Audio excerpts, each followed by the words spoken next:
Bem-vindos à quarta aula de Física 1. Nessa aula aqui a gente vai começar a falar sobre um assunto novo que se chama dinâmica. Então vamos ver aqui como que a gente pode tratar esse assunto que é de bastante importância para esse curso. Bem, nas aulas anteriores a gente tratou aqui da parte de cinemática, onde eu falei para vocês aí que na cinemática a gente fazia o estudo do movimento sem se preocupar com a causa daquele movimento. A partir de agora, então, a gente vai ter uma preocupação do que está levando um determinado objeto a entrar em movimento. Geralmente, quando a gente faz esse tipo de estudo, a gente leva em consideração, então, o movimento da partícula, considerando a interação que ela vai ter aqui da partícula em si, que a gente está estudando, com a vizinhança, ou o entorno dela, os objetos em torno dela, né? E com isso, então, levando a esse partícula a um determinado movimento. Esse tipo de interação que eu tenho entre uma partícula e suas vizinhanças é o que a gente chama de força. E é o que a gente vai tratar aqui ao longo dessa aula, que a gente vai falar bastante aí sobre força. Toda vez que a gente está tratando de força, é importante a gente lembrar de uma personalidade aqui na física que contribuiu bastante nessa área. Tá? E ele foi um grande físico ali, que a gente trata nada mais, nada menos aí do Sir Isaac Newton. Isaac Newton, então, ele nasceu aí no Natal de 1642. Tá? Ele era um cientista, como naquela época não tinha muita distinção ali entre as áreas, né, que você atuava na ciência. Basicamente, Newton poderia ser considerado aí um matemático, um físico, um astrônomo, um teólogo até mesmo, tá? Porque ele era um estudioso dessas áreas ali. Tá? Nessa época ali, você não tinha muita distinção entre religião e ciência, tá? Acabavam misturando muito aí essas coisas. Tá? Bem, Newton, então, como eu já disse anteriormente, ele foi um dos grandes responsáveis aí por uma revolução científica. Basicamente, quase todo o conteúdo que ele contribuiu aí está descrito em 2 livros, né? O primeiro livro dele é o Philosophy Naturalis Principii Mathematics. Basicamente é o que a gente vai trabalhar bastante nesse curso. Esse livro também aí, para os mais íntimos, é chamado simplesmente de Principia, tá? E um outro livro dele também bastante importante, que foi o Optics, tá? Então, Newton foi um cara aí que ele deu bastante contribuições, tanto na área da mecânica, da física, como também na parte de ótica. Dentre das várias contribuições que ele deu aí para o meio científico, eu vou destacar algumas delas aqui. Tá? Aqui a gente tem bastante interesse, que é a formulação das leis do movimento, que a gente vai estudar bastante aqui ao longo dessa aula. Tá? Ele também foi responsável ali pelo desenvolvimento da gravitação universal. Tá? Ele foi o inventor, né, do telescópio refletor, tá? Que é um telescópio aí que utiliza um espelho ao invés de utilizar lentes. Tá? Isso dá uma qualidade ótica muito melhor na hora de você observar as estrelas, né, planetas e luas. Além disso, ele foi o primeiro a fazer a separação da luz branca em diferentes cores através de um processo utilizando um prisma. Tá? Ele teve bastante contribuições também na mecânica de fluidos, tá?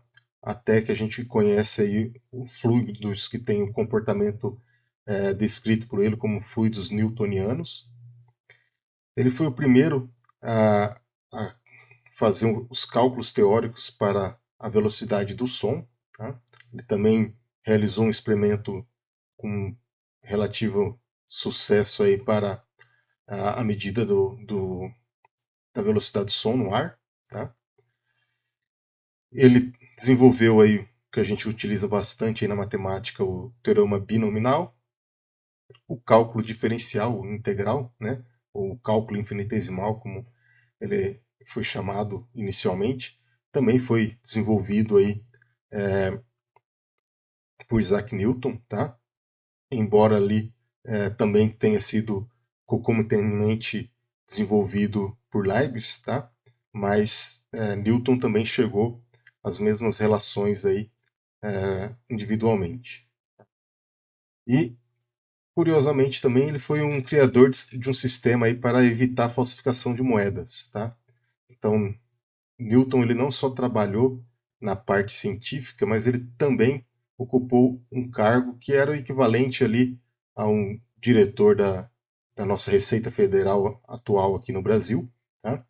E por conta disso também ele desenvolveu esse método para evitar falsificação de moedas, tá? E a gente utiliza essa metodologia até hoje, né? Todo mundo que utiliza aí uma moeda, principalmente as moedas de valores maiores, como 50 centavos, R$ 1, se você pegar a borda dessa moeda, vai verificar então que na borda dessa moeda ela tem um pequeno estriado, tá? Então a criação desse estriado é justamente para dificultar a falsificação dessas moedas ali. E foi criado aí por Isaac Newton, tá? Newton viveu bastante, ele foi morrer aí em março de 1727, tá? Por causas naturais. Bem, as contribuições, então, que a gente vai se ater mais aqui relativa a esse curso, justamente é a parte que diz respeito às leis do movimento. Tá? Basicamente, aí, foi Newton que definiu o que seria força, e a gente pode entender, basicamente, o que seria essas forças. Tá? Temos, em geral, ali, dois diferentes tipos de força, né? A gente pode destacar aí o que a gente chama das 4 forças fundamentais da natureza, tá? Que seria a gravitacional, que seria uma força relacionada então à interação entre dois corpos massivos, tá? Depois temos a força que a gente define como eletromagnética, teria associada então aí a atração de cargas elétricas, tá? Porque que elas se atraem ou se repelem. Depois temos a força nuclear fraca, que estaria relacionado então ao decaimento radioativo. E, por fim, temos a força nuclear forte, tá? Que está relacionado então à força ali de ligação nos átomos, tá? Ou nas partículas que compõem o átomo, melhor dizendo. Bem, dessas 4 forças fundamentais aqui, a gente vai se ater mais nesse curso aqui, é a força gravitacional, tá? Ou as forças correlacionadas à força gravitacional, que a gente vai descrever ao longo desta aula. Tá? Bem, a gente pode dar 2 enfoques, então, toda vez que a gente for falar de força. O primeiro enfoque é com respeito aos efeitos, tá? Ou seja, quando eu aplico uma força, o que ela causa nesse corpo, tá? Quais são as consequências de aplicar uma força nesse corpo. E depois as características ou as origens dessa força, né? Ou seja, ela está relacionada com que tipo de força fundamental da natureza a hora que a gente está realizando esse tipo de estudo. Bem, vamos começar então, primeiramente, aqui com os efeitos da força. Tá? Os efeitos da força, então, a gente pode estar relacionando o que o Newton definiu, então, como 3 Coriolis, tá? Ou que a gente chama hoje das 3 leis fundamentais da dinâmica, né? Que foi definida por Isaac Newton, ou mais comumente, né, as 3 leis de Newton. Tá? Essas 3 leis, então, elas podem ser aplicadas em quase todas as resoluções de problemas relacionados a essa parte que a gente chamou aí de dinâmica. Tá? A primeira lei, que a gente também conhece ela como lei da inércia, tá? Ela diz para a gente o seguinte: num sistema de referência inercial, um corpo manterá seu estado, movimento ou repouso se nenhuma força for aplicada a ele. O que quer dizer, de uma maneira mais simples, essa lei? Bem, se você tiver um corpo parado, esse corpo ele vai ficar indefinidamente parado se não agir sobre ele nenhum tipo de força. E ao contrário também é verdade, se esse corpo estiver em movimento, ele vai ficar indefinidamente em movimento até que uma força haja sobre ele. A gente tem um exemplo aí bem comum que a grande maioria de vocês já deve ter experimentado essa sensação aí da lei da inércia, é quando você está dentro de um veículo, tá? E esse veículo, então, por exemplo, ele pode estar parado. E vamos imaginar, então, que esse motorista ali do veículo, ele começa a se movimentar ali, arranca com esse veículo aí com uma certa velocidade. Tá? Então, essa alteração brusca do movimento que você tinha, ou seja, de parado para entrar em movimento, vai fazer uma sensação em você que você seja jogado para trás enquanto seu veículo vai para frente. Tá? Isso se deve justamente pela lei de inércia. Então, a sua tendência é ficar parado. Tá? Então, quando é aplicado essa força então, no veículo, você vai ficar parado.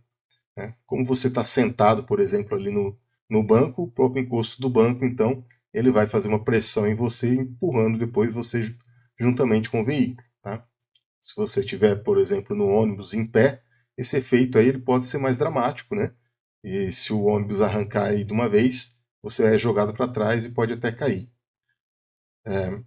Essa situação também ocorre se o veículo também estiver em movimento, tá? Com uma velocidade aí relativamente alta, e ele sofrer então uma frenagem brusca. Ao acontecer isso, então você vai sentir o seu corpo sendo lançado para frente. Novamente, isso daqui então está relacionado com a mudança do estado, né, de movimento para o repouso ali, tá? Ou seja, teve que aplicar uma força para que isso ocorresse e faz então com que você sinta o seu corpo sendo lançado para frente. Tá? Bem, além disso, a gente tem também, definida por Newton, o que ele chamou de segunda lei. Tá? Essa segunda lei talvez seja uma das que a gente vai mais utilizar ao longo desse curso, justamente porque ela tem uma descrição matemática que a gente pode utilizar e aplicar em várias resoluções de problema. Tá? Ela diz o seguinte, então: sobre um corpo em movimento, age sobre ele uma força que é proporcional à aceleração desenvolvida pelo corpo. Essa proporcionalidade que eu tenho, então, entre a força e a aceleração que o corpo experimenta, ela pode se tornar uma igualdade, tá? Se eu multiplicar ela por uma constante. Foi verificado, então, por Newton que essa constante está relacionada diretamente com a massa do objeto que está em movimento. Portanto, então ele chegou à relação que a força seria igual ao produto da massa vezes a aceleração. Como a aceleração de um corpo é uma grandeza vetorial, e eu tenho então um vetor multiplicado aqui por um escalar, o resultado disso daí vai ser também um vetor. Portanto, a gente define então a força também como sendo uma grandeza vetorial, que ela vai ter então a sua direção e o sentido definido então pela mesma direção e sentido da aceleração. A unidade que a gente utiliza para expressar a força, né, numericamente, é a unidade de Newton, representado por um N maiúsculo, tá? E 1 Newton ele equivale a 1 kg vezes metro por segundo ao quadrado. Se a gente observar aqui na nossa relação da direita, a gente tem as unidades, então, das grandezas físicas: massa, que é em quilo, e aceleração, metros por segundo ao quadrado. Para a gente não ficar se referindo a esse conjunto de unidades aqui, a gente chama, então, de uma unidade aí mais simples, que é o Newton. Tá? Obviamente, o Newton, então, é a unidade que é utilizada no Sistema Internacional de Unidades. Como a gente sabe, né, lá da parte de cinemática, a aceleração de um corpo ela pode ser definida como sendo a taxa de variação da velocidade desse corpo em função do tempo. Né? Portanto, a aceleração então era a derivada da velocidade em relação ao tempo. Se eu substituir então a aceleração por essa relação aqui na equação de força, a gente chega então que a nossa força vai ser o produto da massa com a derivada da velocidade em relação ao tempo. Como a nossa massa aqui é uma constante, tá? Eu posso jogar ela para dentro da derivada aqui, isso daí não vai alterar nada a nossa equação. E eu tenho então a derivada de mv dt definido então como sendo a força. Essa relação aqui que a gente tem entre parênteses aqui que chama mv, tá? A gente define ela então como sendo a quantidade de movimento linear, tá? Então essa quantidade de movimento linear aqui, muitas vezes ela é representada simplesmente aqui por um vetor, que a gente chama de vetor P minúsculo, tá? E esse P, então, aqui é a notação que a gente vai utilizar para definir o que a gente chama de momento linear ou quantidade de movimento linear de uma partícula. Muitas vezes também é utilizado o nome em latim, né, momentum, e toda vez que se expressar, então, dessas três formas que eu acabei de dizer, a gente vai estar interpretando, então, como essa relação aqui. Tá? A quantidade de movimento linear, P, é igual a mv. Tá? Isso, então, dá para a gente que eu posso substituir ali na minha derivada esse mv por um momento linear. Dessa forma, então, a segunda lei de Newton ela pode ser escrita, então, como sendo a derivada do momento linear em função do tempo, ou seja, a variação da quantidade de movimento linear exprime para a gente o que é a força. Tá? Na verdade, essa é a relação com que Newton definiu pela primeira vez a sua segunda lei. Tá? Então, quando Newton descreveu a sua segunda lei, ele estava justamente se referindo dessa forma. Tá? A força vai ser a variação da quantidade de movimento linear. Tá? Obviamente, com o avanço futuro, a gente foi reescrevendo ela de uma maneira, da maneira que a gente utiliza, força igual a massa vezes a aceleração, porque fica mais fácil, em alguns casos, representar dessa forma. Tá? Temos também a terceira lei de Newton, também conhecida então como a lei da ação e reação, que se baseia numa observação de Newton e ele expressa da seguinte maneira: ao se aplicar uma força em um corpo, este irá responder com uma força de mesma intensidade, mesma direção e sentido oposto. Então, para a gente entender aqui de uma maneira mais simples, essa força, vamos supor aqui que eu tenho dois bloquinhos, tá? Bloco 1 e 2, e eu tenho que o meu bloco 1 ele está fazendo uma força de 1 em cima de 2, tá? No sentido aqui para direita, e por consequência, para obedecer essa lei da ação e reação, tá? O nosso corpo 2, então, ele vai aplicar uma força de mesmo módulo, tá? Só que em sentido oposto. Tá? Então, eu tenho agora que a força 2, 1, né, que o corpo 2 faz no corpo 1, tá? Ela está, então, dirigida aqui no sentido oposto. De tal maneira, então, que eu posso dizer aqui que a força 1, 2 é igual a menos a força 2, 1. Tá? Então, essa é a relação matemática que eu posso expressar a terceira lei de Newton. Bem, com essas três leis, então, basicamente, tendo elas em mente, a gente consegue aí abrir um leque muito grande ali para começar a resolver uma série de problemas de física agora que a gente não conseguiria simplesmente com a parte da cinemática. Bem, embora a gente já tenha visto então os efeitos da força, que são definidos aí pelas três leis de Newton, a gente precisa então agora começar a entender quais são as origens das forças. Tá? Então a gente tem uma série de forças ali, como eu disse, essas forças muitas vezes derivadas aí da força gravitacional. Então a gente vai interpretar ali cada uma dessas forças. Uma dessas forças que é bem interessante para a gente é o que a gente chama então da força gravitacional, tá? Que é o surgimento de uma força que é causada por alguma ação, por exemplo, a ação da gravidade.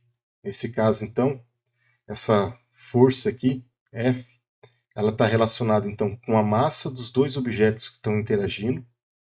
Por exemplo, no nosso caso aí, quando a gente é atraído ali para a Terra no movimento de queda livre, tá? Seria a massa do nosso corpo com a massa da Terra. Então, M1 e M2 é a massa dos dois corpos que estão envolvidos ali. Tá? Eles vão ser divididos, então, pela distância que separa eles ao quadrado, tá? E multiplicado, então, por uma constante que é conhecida como a constante gravitacional. Tá? E essa constante gravitacional ela vale 6,67 vezes 10 a menos 11 metros cúbicos por segundo ao quadrado vezes quilo. Tá? Como todas essas grandezas aqui elas são definidas como escalar, para ela manter então o rigor matemático aqui da nossa equação, eu multiplico ela aqui por um versor unitário E. Numericamente não muda nada o módulo do nosso vetor, mas dá para ele ali uma relação de vetor agora para essa grandeza física. Tá? Em outro tipo de força que a gente pode destacar ali, tá? São a força coulombiana, ou também conhecida ali como a lei de Coulomb, tá? Que é o caso então de atração de partículas carregadas eletricamente. Tá? Não vai ser bem o foco desse nosso curso, mas só para a gente conhecer aí uma força de interação entre duas partículas que tem esse tipo de correlação. Tá? Nesse caso, a lei de Coulomb, né, a força dada ali pela atração ou repulsão dessas cargas, ela vai ser dada então pelo valor das cargas, tá? Carga Q1 e a carga Q2, dividido pela distância delas ao quadrado, multiplicado por uma constante, tá? Que a gente chama de constante eletrostática. Essa constante eletrostática ela vale 9,0 vezes 10 a nona newtons metro ao quadrado por coulomb ao quadrado. Tá? Novamente a gente acrescenta aqui um versor R justamente para dar aí um significado vetorial para a nossa força. Se a gente observar então essa lei de Coulomb ali com a força gravitacional, a gente vê que as relações dela são bem parecidas. A gente tem uma constante multiplicando a nossa relação aqui, que é o produto entre duas variáveis, tá? No caso da lei de Coulomb, são as cargas, no caso da lei gravitacional, são as massas, mas todas elas respondem aí com o inverso do quadrado da distância, separando essas duas partículas ali carregadas ou simplesmente de massas aí neutras. Além dessa força também, a gente tem também a força magnética, tá? Que é quando tem então dois ímãs ali se atraindo, ou eles podem estar também se repelindo, e ela é descrita então por essa relação aqui, 3μ0 sobre 2π, que multiplica μ ao quadrado sobre r ao quadrado. Onde a gente vai ter então que esse μ0 aqui, tá?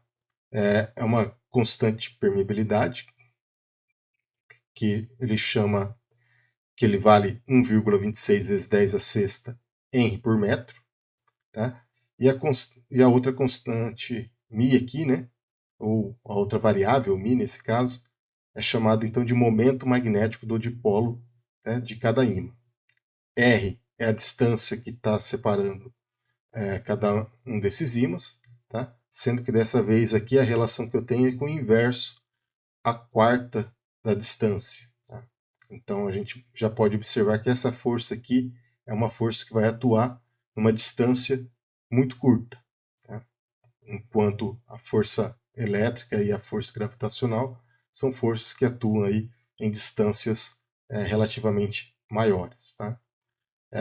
Novamente, essa força aqui é só para a gente conhecer ela, a gente não vai ser o objeto de estudo aqui de Física 1, provavelmente objeto de estudo de Física 2. Um outro tipo então, de força que a gente pode descrever é quando eu tenho um bloco, tá? Que ele tem ali uma mola presa em uma extremidade do bloco e a outra extremidade da mola, por exemplo, é presa numa superfície rígida, por exemplo, numa parede. E aí eu estico então essa mola, tá? Ou seja, eu vou ter que aplicar uma força para esticar essa mola e ao soltar essa mola, então eu vou novamente fazer com que esse corpo, essa mola, ela retorne à sua forma original. Montando esse sisteminha aqui num sistema horizontal como esse aqui, então eu tenho aqui a minha mola, eu tenho o meu bloquinho Eu posso então mudar a posição original aqui do meu bloco. Quando a minha mola estava no comprimento padrão dela, né? Eu estico ela aqui até uma posição x1. Ao esticar essa mola aqui, eu vou ter que aplicar uma força sobre essa mola, tá? Para conseguir esticar ela.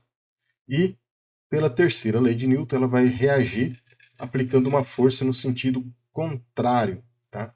Essa força, então, no sentido contrário aqui, a gente define ela com um nome bem específico em homenagem a quem observou ela primeiramente, que foi Hooke. A gente conhece essa lei, então, como lei de Hooke.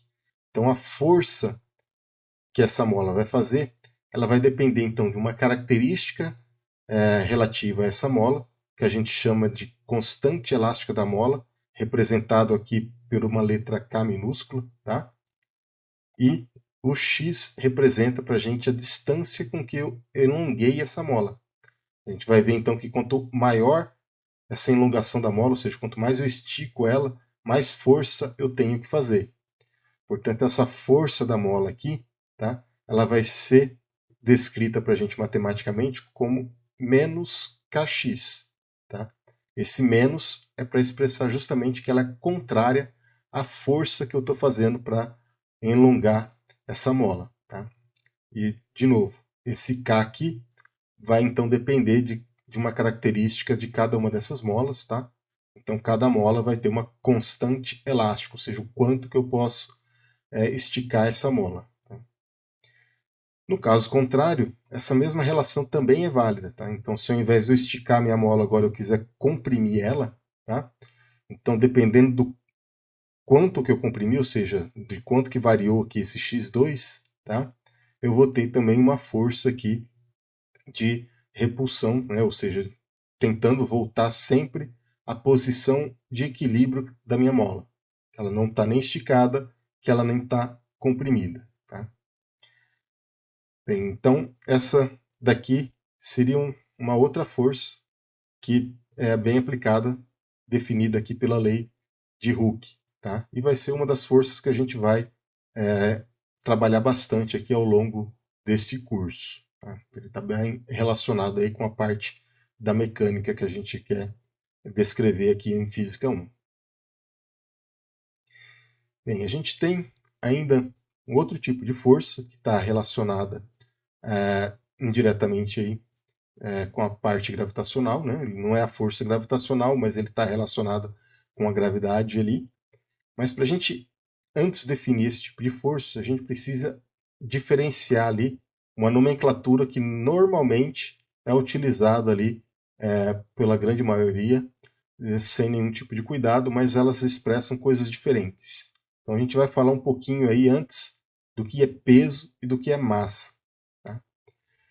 Bem, quando a gente está falando de peso, tá? Peso, então, ele vai ser uma grandeza física que está relacionada à força, tá? Então, peso de um corpo é a força gravitacional que é exercida nele sobre a Terra, tá? Então, a força vai ser a massa pela aceleração. Nesse caso, então, vai ser a massa do corpo multiplicado pela essa aceleração da gravidade, que a gente já falou aí que vale 9,8 metros por segundo ao quadrado. Já a massa, tá? Vai ser uma quantidade constante, ou seja, a massa ela não muda, tá? Então ela não vai depender da força gravitacional. Então quando a gente está tratando então de massa, ela vai ser um valor associado então à quantidade de matéria agrupada ali naquele corpo, tá? Então a massa ela não muda. No entanto, o peso, como ele é uma força, ele pode mudar, uma vez que a gravidade, né, ela pode mudar se eu sair, por exemplo, da Terra, ir para a Lua ou ir para Marte. Cada um desses corpos celestes, então, tem a aceleração da gravidade distinta, tá? Consequentemente, se a massa ainda é a mesma, mas multiplicando por aceleração da gravidade corrente, a gente vai ter uma força distinta, ou seja, o peso, que é uma força, ele vai mudar. Por conta disso, então, quando a gente estiver falando em peso, a unidade vai ser Newton, e toda vez que eu estiver falando em massa, a unidade, então, vai ser quilo, isso se tratando aí do Sistema Internacional de Unidades. Tá? Então, se eu tiver um corpo aí de massa m qualquer ali, que ele cai em queda livre, tá? A sua aceleração então vai ser a aceleração da gravidade, e isso então vai definir então a força que vai estar atuando naquele momento enquanto o corpo está caindo, tá? Que é a força-peso. E a força-peso, nesse curso aqui, a gente vai adotar como notação um W maiúsculo.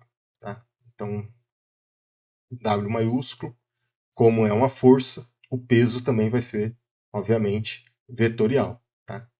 E, óbvio, ele é derivado, então, da segunda lei de Newton. A segunda lei de Newton diz para a gente massa vezes aceleração. Tá? Então, um corpo em queda livre ali, ele vai ter uma força atuando sobre ele, que é a força-peso.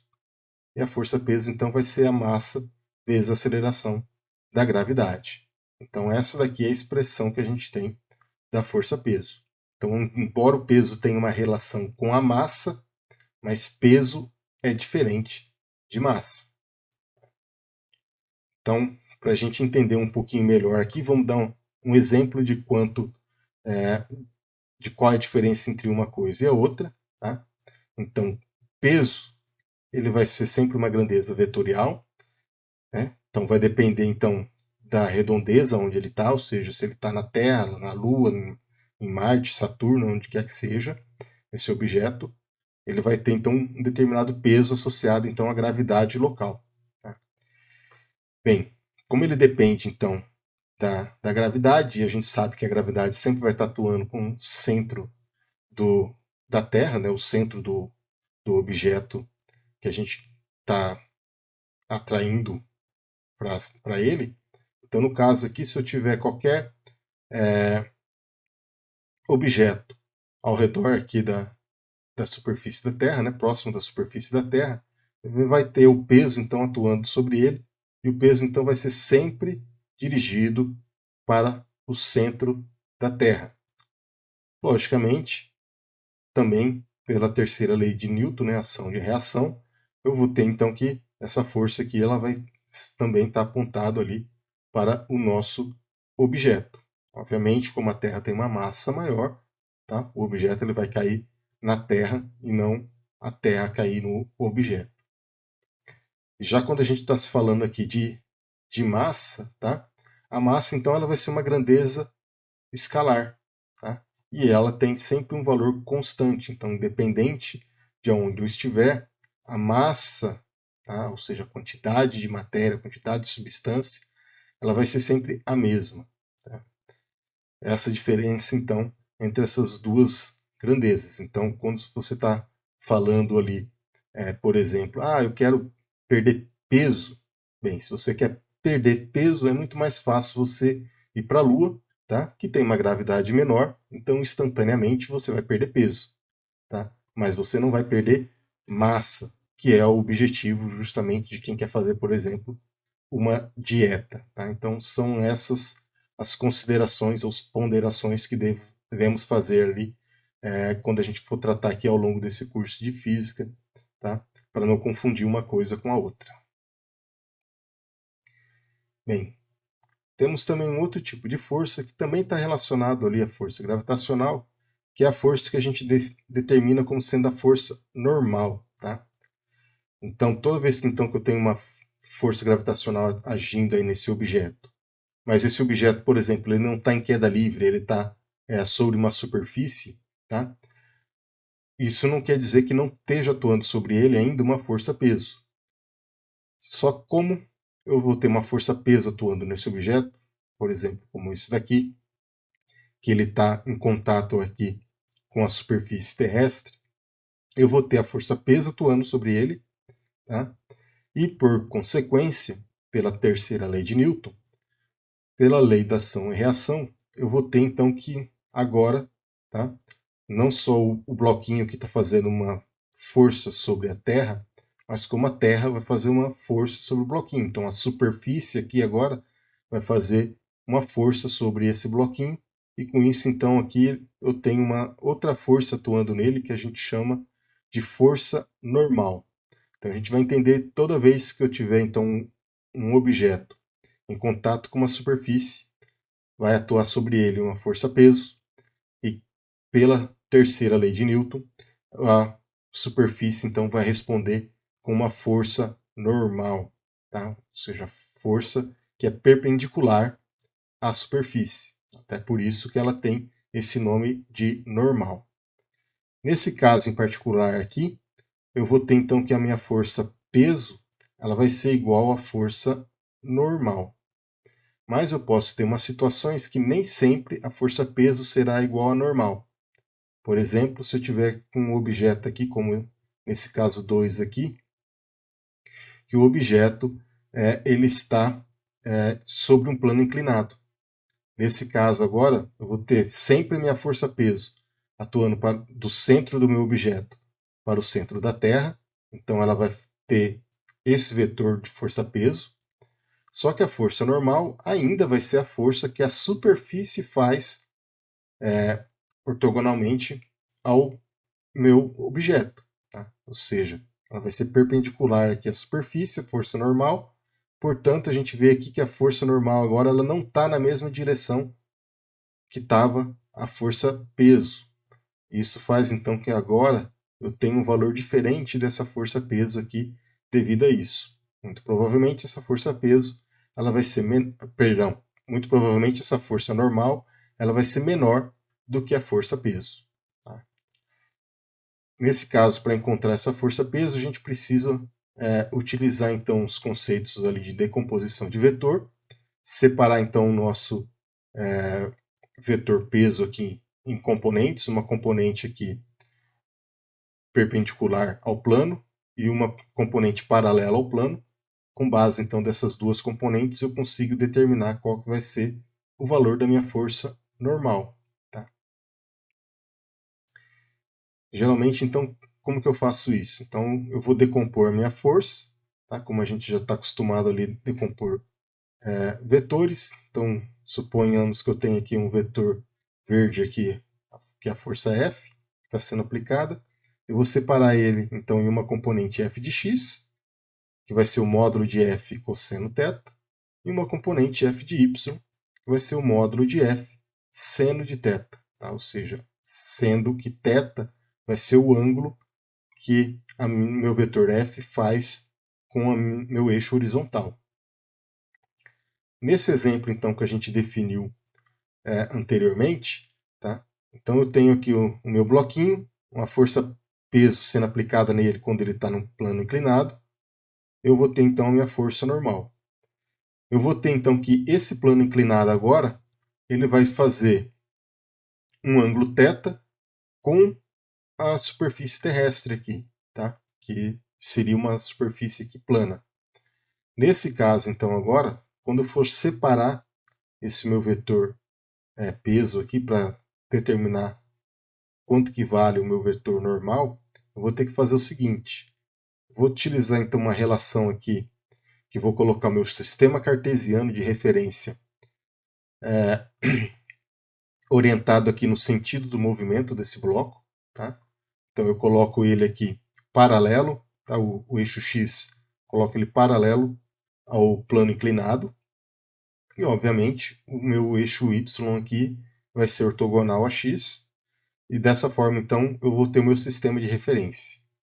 A minha força peso aqui que está no centro do meu objeto, ela vai ser definida então como no ponto 00 aqui no meu sistema de referência. E daí por uma semelhança de triângulo, esse ângulo θ aqui, tá? Ele vai ser esse ângulo θ aqui que ele faz com o meu eixo Y. Tá? Ao separar então esse meu vetor peso aqui, eu vou ter então um peso de Y aqui em azul e um peso de Y, um peso de X aqui em laranja. Tá? Separando então essas duas componentes, eu vejo então que o peso em Y ele vai ser igual ao peso normal, desde que, obviamente, o meu bloquinho aqui ele esteja sempre em contato com a superfície. Então, se ele está em contato com a superfície, essa força é igual a essa força, o que significa que a força resultante desse sistema é nula, tá? E, consequentemente, então, eu vou ter que meu objeto não vai ter movimento ao longo do eixo Y. Mas ele pode, obviamente, se movimentar aqui ao longo do eixo X. Tanto é que se eu abandonar um bloquinho desse daqui, tá? Como eu só tenho a força-peso de X atuando nele aqui, ele vai, obviamente, acabar descendo. Para obter, então, numericamente os valores ali dessas forças, tá? A componente peso X, ela vai ser o módulo do peso vezes seno de θ, porque nesse caso aqui o ângulo está numa posição contrária, né, para calcular Wx. E para calcular, então, a componente Wy, né, vou pegar, então, o módulo do peso vezes cosseno de θ. E, como eu disse, nesse caso aqui, eu vou ter sempre a componente y vai ser igual ao peso, igual ao normal. Portanto, então, a componente y do peso vai ser igual ao módulo da nossa força normal. E com isso, então, as duas acabam se cancelando, nesse caso em particular. Então, dessa maneira, a gente consegue determinar aqui a força normal de um sistema, seja ele num plano inclinado. Tá? Outra relação também que é importante quando a gente fala de força normal, tá? É quando a força que é aplicada nesse sistema para ele entrar em movimento, ela não é uma força, por exemplo, totalmente horizontal. Então, o segundo exemplo que a gente pode dar aqui, em que a força normal não vai ser igual a peso, é justamente numa condição como essa daqui. Ó. Então, eu tenho o meu bloquinho, eu vou ter a minha força peso atuando para baixo, eu vou ter a força normal, que é a força que a superfície faz nesse bloco, e eu vou estar puxando, por exemplo, por uma corda aqui, tá? Aplicando uma força F, puxando ele para a direita, e essa força F ela faz um ângulo θ aqui com a minha horizontal. Tá? Nessa condição aqui, desse caso particular, eu não posso dizer que a minha força normal é igual à força peso, justamente porque essa força que está puxando o meu bloquinho aqui, ela pode ser dividida em duas partes, tá? Uma componente horizontal e uma componente vertical, e isso faz então com que a soma dessa componente vertical da força F mais a normal, que ela seja igual a peso. Tá? Então, separando esses vetores aqui para entender melhor o que eu estou querendo dizer, eu tenho aqui meu sistema cartesiano de referência XY, a minha força-peso dirigida para baixo, a minha força normal para cima, aqui em vermelho, e eu tenho então a minha força F.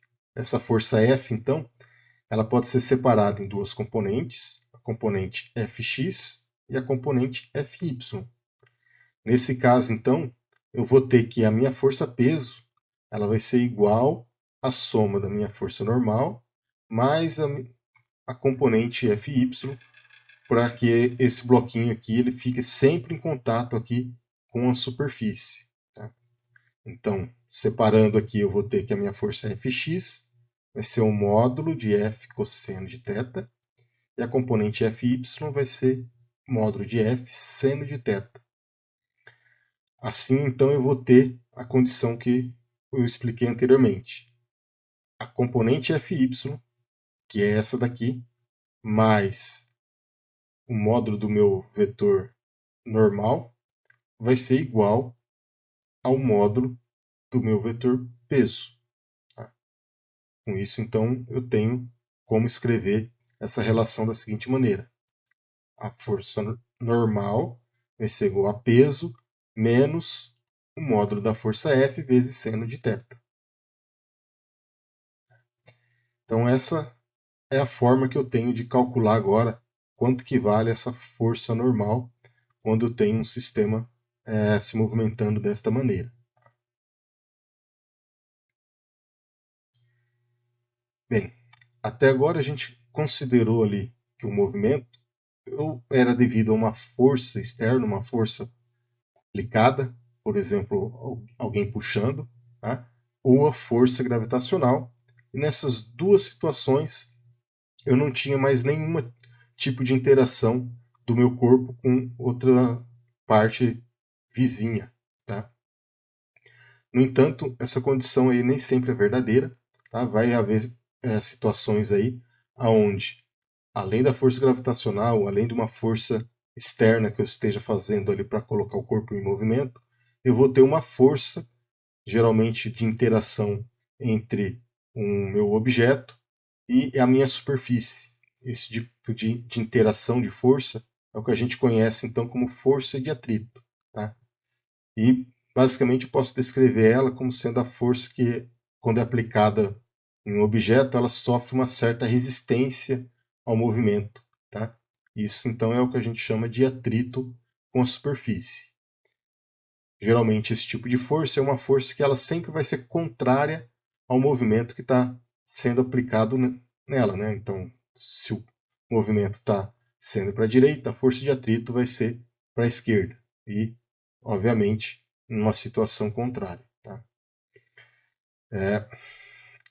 Ainda tem a condição seguinte: se o corpo só vai se movimentar se a força que eu for aplicar sobre ele ela for maior do que a força de atrito. Nesse caso, se o corpo estiver parado, eu estiver aplicando uma força para iniciar o movimento dele, esse tipo de força de atrito, eu chamo ela de força de atrito estática. Isso porque o meu corpo estava parado, tá? E eu estou então começando a movimentar ele. Ou seja, o corpo só vai entrar em movimento se a força que eu estou aplicando for maior do que essa força de atrito estática. Geralmente a gente define então essa dificuldade para que o corpo entre em movimento por um chamado coeficiente de atrito. O coeficiente de atrito estático, nesse caso, que é o caso que o corpo está parado ainda, ele é definido pelo seguinte: esse coeficiente de atrito, que a gente denomina ele ali pela letra grega μ, eu utilizo o E para chamar ele de estático, ele vai ser igual à força de atrito estático dividido pela força normal. Tá? Então, quando o meu objeto aqui está parado, eu começo a aplicar uma força sobre ele. Então, a força que eu estou fazendo é aqui para a direita. Nesse caso, a força de atrito estático ela acaba sendo para a esquerda. Tá? Enquanto essa força que eu estiver aplicando aqui não for maior do que a força de atrito estático, esse objeto não vai se movimentar. Tá?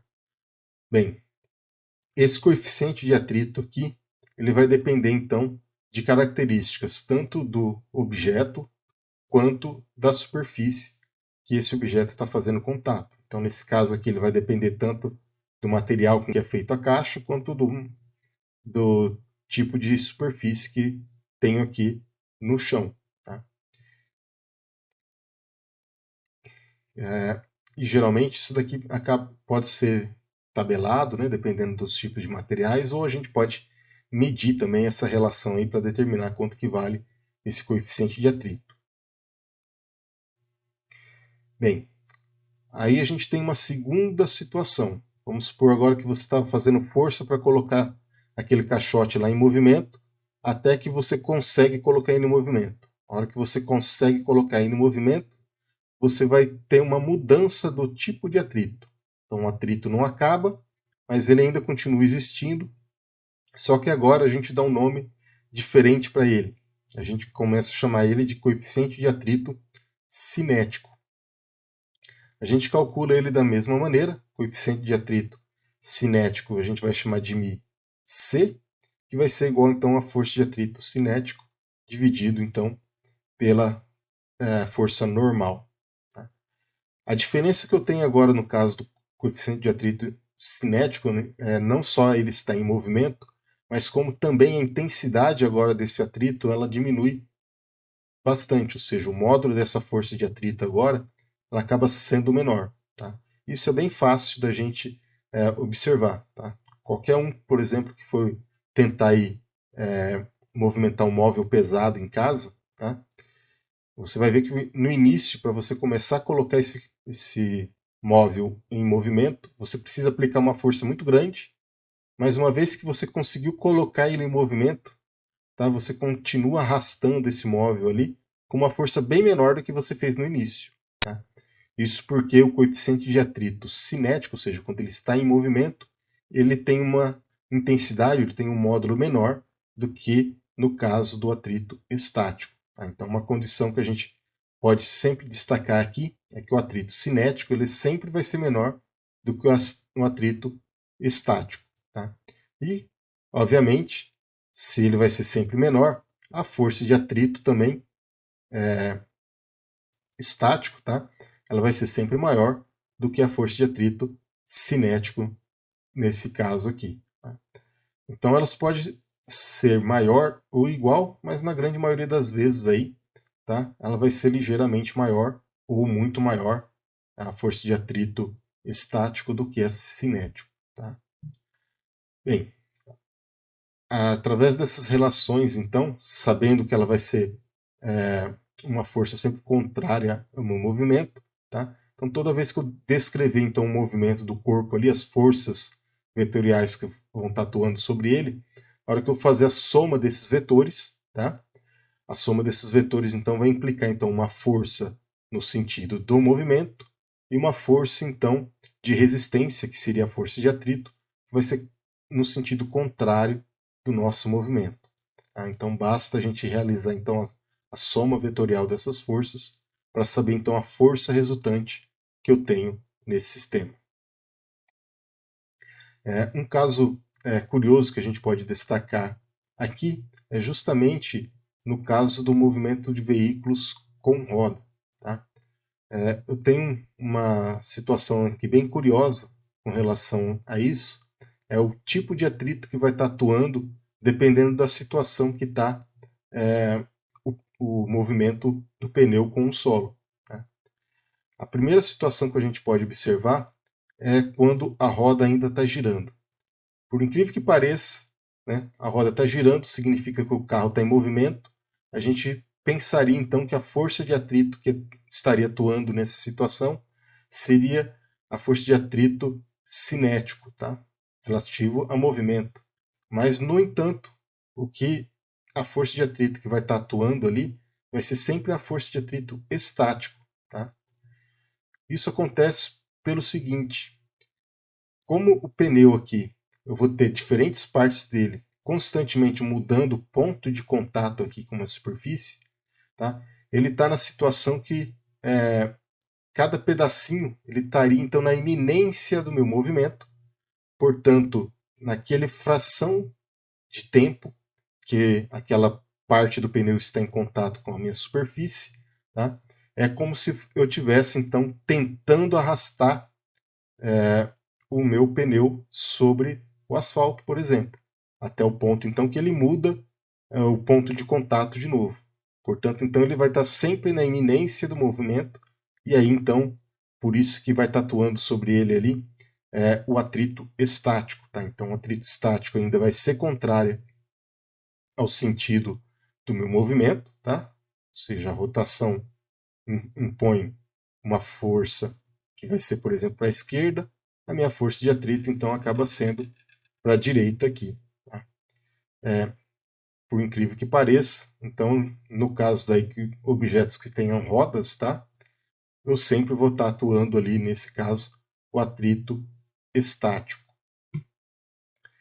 Mas, se por um acaso eu tiver num processo que o veículo já está se movimentando e eu queira parar ele, e eu dou uma freada aí de tal maneira então que agora o pneu, ao invés dele continuar girando, ele simplesmente trava e eu vou ter o mesmo ponto do pneu em contato com a superfície do asfalto.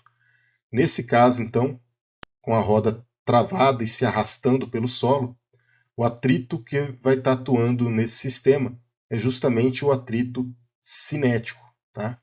Então, se você travou a roda do seu carro e ele estiver então se arrastando, tá? Eu vou ter então uma força de atrito aqui contrária ao movimento, de novo, só que nesse caso vai ser uma força de atrito estático. Tá? Veja então que eu tenho uma condição aí bem curiosa no caso aí de uma roda girando. Tá? Isso daqui tem uma implicação bem importante para a gente no automobilismo hoje em dia, tá? Que são os freios que a gente conhece como freios ABS, ou seja, os freios anti-bloqueio. Tá? Esses freios anti-bloqueio, eles servem então justamente com um sistema eletrônico aqui que controla, tá? Para que durante a frenagem eu não tenha a minha roda aqui se arrastando, ou seja, ela não trave, tá? Então ele evita da minha roda travar e faz então com que durante todo o processo então de redução de velocidade do veículo eu tenha essa roda aqui girando, tá? E por que isso daí acaba sendo mais efetivo? Justamente porque eu falei da intensidade ali, da diferença de intensidade entre a força de atrito estático e a força de atrito cinético, tá? A gente viu que a força de atrito estático ele é maior do que o cinético. Ora, se quando a minha roda está girando, é quando ela tem a força de atrito estático, tá? Significa então que é quando eu tenho maior força atuando nesse veículo, ou seja, uma força de resistência maior. O que eu quero quando o carro está parando é justamente uma força de resistência maior para ele parar. Eu não quero que a minha roda trave e entre no atrito estático, que é um atrito bem menor, ele vai ter uma força contrária muito menor ao movimento e, consequentemente, o meu carro vai parar mais longe. Tá? Eu quero, então, sempre manter a minha roda girando durante todo o processo de frenagem, fazendo, então, que eu tenha atuando, além da desaceleração ali do meu veículo, junto atuando sobre ele a força de atrito, que seria a força de atrito estático nessa condição aqui que a roda está girando, tá bom? Bem, com isso a gente cobre aqui quase todas as forças que a gente vai trabalhar aqui ao longo desse curso, tá? Resta então a gente saber agora como é que a gente resolve problemas, tá? Quando a gente tem forças atuando ali no nosso corpo. Basicamente, quando a gente está trabalhando aqui na parte de dinâmica, não tem uma receita, não tem uma equação pronta para resolver problemas, tá? Como a gente era acostumado lá em cinemática, a gente tinha lá um conjunto de equações, algumas pequenas variações nelas dependendo da situação ali, mas quase sempre a gente conseguia resolver nossos problemas com aquelas relações matemáticas. Nesse caso em particular agora da parte de dinâmica, tá? A gente vai aplicar os conceitos lá das 3 leis de Newton, tá? E a partir então daquele raciocínio a gente vai construir para cada problema em particular, tá? Uma equação que vai ser solução para aquele problema. Tá? Mas a gente pode definir um método para que eu entenda mais ou menos como é que eu chego na equação para aquele problema que eu quero resolver. Para fazer isso, então, vou utilizar aqui um pequeno exemplo, que é bem prático aqui para a gente definir como que vai funcionar um sistema com forças envolvidas, tá? Então vamos descrever como que a gente utiliza essa metodologia para resolver esses problemas, tá? Suponhamos também que tem um sistema como esse daqui, eu tenho um plano inclinado, representado aqui por esse triângulo. Esse plano inclinado faz um ângulo θ aqui com a horizontal. Eu tenho um bloquinho A ligado por um fio por um bloquinho B, aonde eu tenho aqui uma pequena polia, tá? Bem, essa polia aqui que eu tenho ligando esses dois corpos aqui, eu vou supor então que o atrito que ela tem ali, ela é bem desprezível, tá? Então eu não vou levar em consideração esse atrito da polia aqui, embora eu possa ter um atrito do bloco A com a superfície que eu tenho aqui, tá? Então eu vou ter aqui um atrito cinético, vamos supor que esses dois corpos aqui estejam se movimentando, tá? Bem, além disso, aqui no meu corpo B, eu vou estar atuando sobre ele aqui uma força peso, tá? E sobre essa força peso aqui, eu vou ter uma força ligando esses dois objetos aqui, que é a força de ação e reação, tá? Que a gente chama de força de tração. Então a força de tração está relacionada então à força que um bloco está fazendo no outro, tá? Que é nada mais nada menos do que a consequência ali da terceira lei de Newton. Bem, nesse problema então para a gente resolver ele, por exemplo, saber velocidade do corpo que está se movimentando, para saber a distância que ele vai percorrer em determinado intervalo de tempo, uma das coisas que a gente precisa, antes de mais nada, saber para conseguir resolver então as demais variáveis, né, velocidade, espaço, ou tempo até mesmo, é justamente a aceleração desse sistema. Então, a primeira coisa que a gente faz em alguns problemas ali de dinâmica é justamente encontrar qual que é a aceleração para esse sistema. Para fazer isso daqui, então, a gente recorre da metodologia do seguinte, tá? Como eu tenho, então, os corpos A e B, que estão ligados aqui por um mesmo fio, eu suponho, então, que a aceleração que vai ser imprimida nesse sistema, a aceleração A, vai ser a mesma para os dois, tá? Já que eles estão ligados, eles estão se movimentando simultaneamente, então essa aceleração, então, é a aceleração que eu vou chamar de aceleração do sistema. Para equacionar, então, esse sistema aqui, tá? A gente recorre a uma metodologia que a gente chama de diagrama de corpo livre, tá? Que serve justamente para podermos desenhar todas as forças que estão atuando em cada um dos corpos. Tá? A gente faz o desenho dessas forças separadamente, tá? Utilizando como referência um sistema cartesiano XY. Tá? Então, esse sistema de diagrama de corpo livre é feito isoladamente para cada corpo. Vou começar então a desenhar esse sistema, as forças que vão estar atuando, por exemplo, para o corpo A. Tá? Eu posso saber o sentido do meu movimento, como também eu posso não saber o sentido desse movimento. Nesse caso aqui, né, como não foi dado nenhuma informação para a gente, então eu não sei o sentido do meu movimento, o que eu posso fazer é supor qual que é o sentido do meu movimento. Dependendo então do sentido da aceleração, ou seja, do sinal da aceleração no final da resolução do problema, eu vou saber se a minha suposição do sentido está correto ou não. Mais para frente a gente vai falar um pouquinho mais sobre isso. Então, nesse caso, eu vou supor que o bloco B ele está tracionando o corpo A, ou seja, o corpo B que está puxando o corpo A. Como eu vou desenhar o diagrama de corpo livre que eu chamo para o corpo A, então eu faço meu sistema de referência, XY, eu coloco ele convenientemente com o eixo X paralelo ao meu plano inclinado. Tá? Eu poderia colocar o meu eixo X aqui? Poderia, só que ele ia ficar muito mais complicado a hora de eu separar esses vetores que vão estar atuando aqui no meu corpo A para identificar as forças. Dessa maneira que eu estou descrevendo aqui para vocês, é a maneira mais fácil de interpretar. Bem, as forças que eu teria atuando então aqui nesse bloco A. Eu teria a força peso atuando nele, a força normal, a força de atrito, que ele já fala aqui, que vai ser contrária ao meu movimento, e a força então que o bloco B, ou seja, a força de tração, que o bloco B faz no bloco A. Então a força de tração é esse vetor aqui, que está contido só no eixo X. Eu vou ter então minha força de atrito, definida ali no problema, que é essa força, esse vetor em verde aqui, no sentido contrário do meu eixo X. A minha força normal, que é a força perpendicular ali na superfície.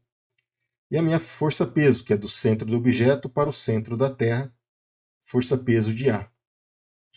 O ângulo θ aqui que essa força peso faz aqui, por semelhança de triângulo, já que θ está aqui definido com a horizontal, tá? O meu θ aqui para a força peso, ela vai estar na vertical, ou seja, vai estar ao longo do eixo Y. E aí, então, essa minha força peso A, eu posso decompor ela, ou separar ela em duas componentes. A componente peso de A em Y e a componente peso de A em X. Tá? Feito isso, então, eu vou fazer a mesma coisa para o corpo B. O corpo B acaba sendo mais simples. O corpo B, então, ele está praticamente na vertical. Então, eu tenho a força peso atuando sobre ele, do centro do objeto para o centro da Terra. E eu vou ter, então, a minha força de tração, que é a força contrária à força do bloco A puxando o bloco B. Tá? Então ela vai ser dirigida para cima. Convenientemente, né, como vê aqui, eu coloquei meu eixo X aqui paralelo à minha superfície, tá? E meu eixo Y aqui paralelo ao sentido da corda ali que está puxando o meu bloquinho B. Feito isso, então, eu tenho aqui desenhado todos os vetores, tanto para o corpo A quanto para o corpo B. Agora, então, sabendo quais esses vetores, a gente vai descrever eles matematicamente. Então, o segundo passo é escrever todas as equações de cada um dos corpos, novamente, separadamente, e depois eu aplico a segunda lei de Newton, que é a massa vezes a aceleração do sistema. Nesse caso, para o meu bloco A, eu vou ter as seguintes relações. A tração, que é positiva, a tração positiva. Depois eu vou ter menos a força de atrito, menos a minha força, a componente X do peso de A. Então, tração menos força de atrito mais a componente X da força-peso. Tudo isso daqui tem que ser igual à massa do corpo A vezes a aceleração do sistema. Eu posso substituir aqui a minha força-peso. A minha força-peso, então, vai ser escrita como módulo de A vezes seno de θ. E essa, então, é a relação que eu tenho da equação para o meu corpo A em X. Vou escrever, então, agora as forças ao longo de Y para o meu corpo A. Eu vou ter, voltando aqui, a minha força normal, que é positiva, menos a componente Y do peso. Então, a normal ela vai ser igual à componente Y do peso, que vai dar então para a gente que a normal é igual ao módulo do peso de A vezes cosseno de θ. Então eu tenho aqui as equações para o meu bloco A, tanto para o eixo X quanto para o eixo Y. Bem, falta ainda a gente escrever quanto que vale a força de atrito. Tá? A força de atrito, pela definição lá, a gente viu que ela vai ser o coeficiente de atrito vezes a normal. A normal a gente encontrou aqui anteriormente, portanto a minha força de atrito vai ser o coeficiente de atrito vezes o peso de A vezes cosseno de θ. E agora então esta relação aqui eu vou substituir na equação em x aqui. Então substituindo a força de atrito no movimento em x, que é só onde o corpo tem movimento, né? Já que em y ali o corpo não se movimenta, né? O bloco A não se movimenta, ele só se movimenta ao longo do eixo x. Então eu vou ter tração menos a força de atrito, peso seno de θ, MA. Vou substituir então FC por tudo isso daqui. Ó.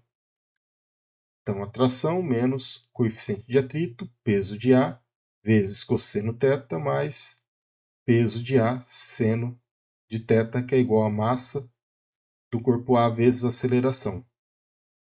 Essa então é a nossa equação número 1, né, que é a equação ali do movimento do bloco A.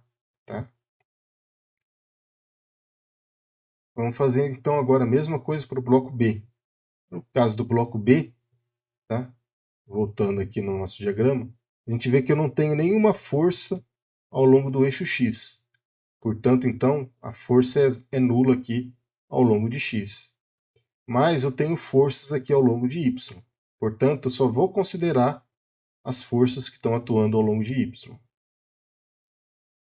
Para esse caso, então, eu vou ter a tração, que é positiva, porque ela está no sentido que eu defini ali como positivo do meu sistema cartesiano, menos a força-peso, que está atuando nesse sistema.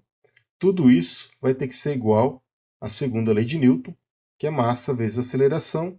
Nesse caso, como o bloco B está se movimentando para baixo, ela vai ser então uma força negativa, tá? Menos massa de B, vezes a aceleração.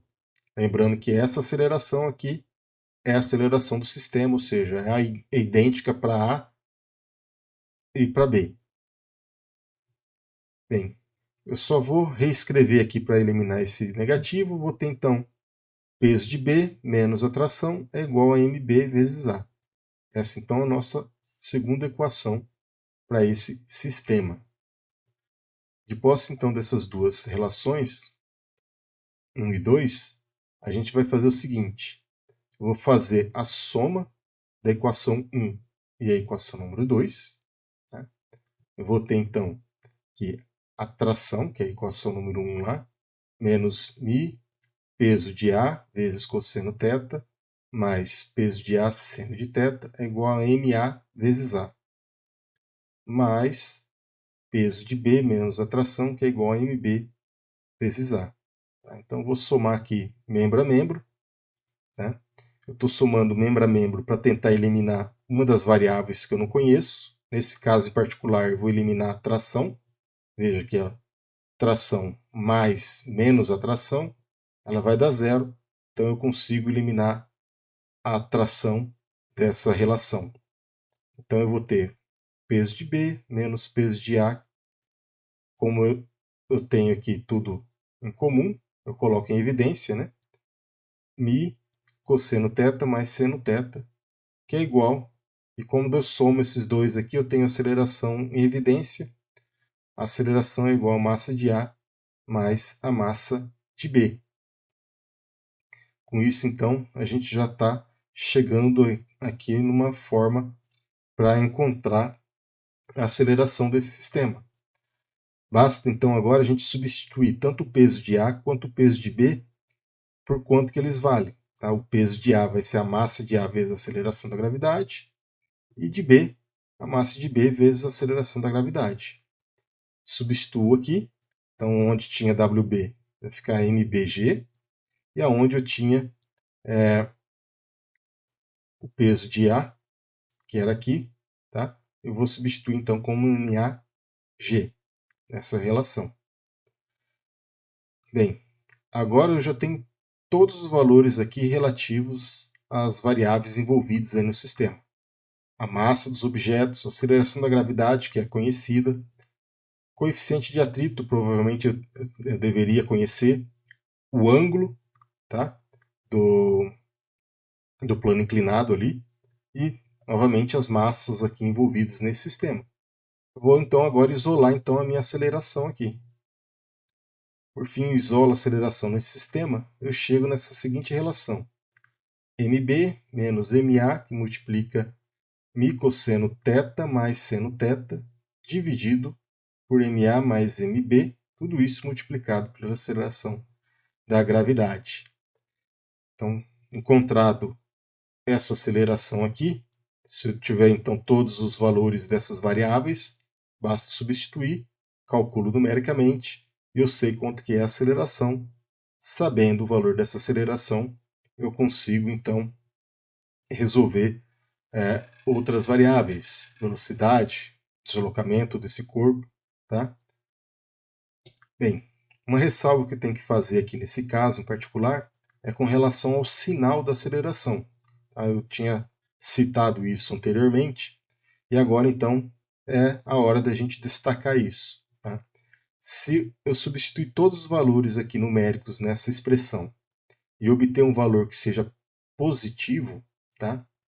Significa então que o sentido do movimento que eu adotei, ou seja, que o bloquinho B ele está realmente descendo e puxando para cima o bloco A, tá? Então essa relação aqui ela é válida, ela está certinha, tá? É essa a condição do movimento. No entanto, se eu encontrar aqui um valor negativo, tá? Significa para mim que na verdade é o bloco A que está puxando o bloco B, ou seja, o bloco A está descendo e o bloco B estaria subindo. Só que não basta só mudar essa orientação. Tá? Eu tenho que retornar no meu sistema e fazer todo esse procedimento que eu acabei de descrever aqui, tudo novamente, porque vocês vão ver que vocês vão chegar em uma outra relação. tá? E vai dar provavelmente não só um sinal diferente, né? Mas como vai dar também um valor diferente. Não vai ser o mesmo módulo de aceleração que foi encontrado aqui. Tá? Então por isso que eu preciso resolver o problema tudo novamente. Tá? Agora, pondo a condição que o bloco A está puxando o bloco B. Tá? Isso já é fácil de ver, só voltando aqui no bloco A, com relação aos vetores.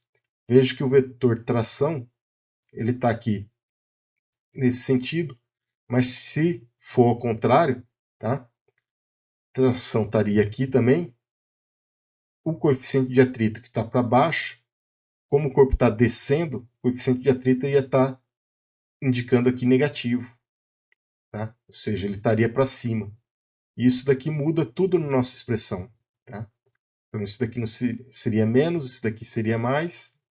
E aí então eu teria uma relação final muito diferente do que a gente encontrou aqui anteriormente. Tá? Então isso faz toda a diferença. Então prestem atenção na hora que você for resolver, se dá negativo e tiver atrito, você vai ter que calcular tudo de novo. Se no sistema não tiver atrito e ele dá negativo, aí tudo bem, você não precisa se preocupar, porque o atrito, né, não vai ter um sentido diferente do movimento, tá? Isso não vai mudar na sua equação aqui em geral. E daí então basta você citar que o movimento é no sentido contrário do que você adotou e considerar somente o módulo da aceleração. Mas se tiver atrito, nesse caso, tendo atrito, você tem que calcular tudo novamente. Não tem outro jeito, não tem como resolver esse problema de outra forma, a não ser começando ele tudo de novo. Tá? Veja que para cada condição, então, como eu disse, eu vou ter uma expressão final diferente. Tá? Então, tendo uma expressão final diferente, eu não tenho uma equação pronta. Toda vez que eu mudar o meu problema, eu vou ter então uma relação diferente ali. E novamente eu vou ter que fazer o diagrama ali de corpo livre, somar todos os vetores para ver o que vai estar ocasionando. Tá? Mas vocês podem sempre seguir ali esse comportamento, né? essa metodologia que eu acabei de explicar aqui para vocês para resolver o problema. Se vocês seguirem ela direitinho, à risca, sem cortar etapas, você não vai ter muito problema. Tá? Se você quiser cortar etapa, o que é muito comum, muitas vezes o aluno começa a desenhar as forças sobre o próprio desenho ali do plano inclinado, né? Por exemplo, nesse caso aqui, o aluno pega e começa a desenhar as forças que estão atuando aqui em cima desse desenho. Se você fazer isso, a chance de você errar é muito grande. Tá? Então, sempre aconselho, faça separadamente, passo por passo. A resolução do problema ela é longa, ela é feita dessa forma, justamente para evitar erros, porque aqui você consegue enxergar muito melhor as componentes do que, além do desenho, você colocar todas as forças aqui, tá? Na hora de você for somar ali, você esquece algum dos vetores, e isso daí vai dar problema lá no final. Tá? Então, basicamente, é isso daqui. Utilizando essa metodologia, você já consegue encontrar a aceleração. Sabendo a aceleração, é possível calcular a velocidade do corpo, é possível depois calcular posição, se for solicitado, e outros parâmetros aí de acordo com as condições de contorno do problema. Bem, pessoal, então é isso por essa aula. Tá? Então, a gente vai encerrando aqui a nossa quarta aula. Basicamente, a gente já cumpriu aí boa parte do conteúdo relacionado aí à parte de dinâmica e cinemática, principalmente movimentos lineares, né? E mais para frente a gente volta a tocar um pouquinho nesse assunto quando a gente for falar com movimento circular. Mas por enquanto a gente vai ficando por aqui mesmo, tá? Caso tenha alguma dúvida com relação a essa aula, é só entrar em contato. A próxima aula nossa, então, vai ser uma aula com resolução de exercícios, aonde, então, talvez eu venha esclarecer um pouquinho mais as relações que a gente falou nesta aula aqui. Eu agradeço então a paciência de vocês por ter assistido esta aula e a gente se vê então numa próxima vez.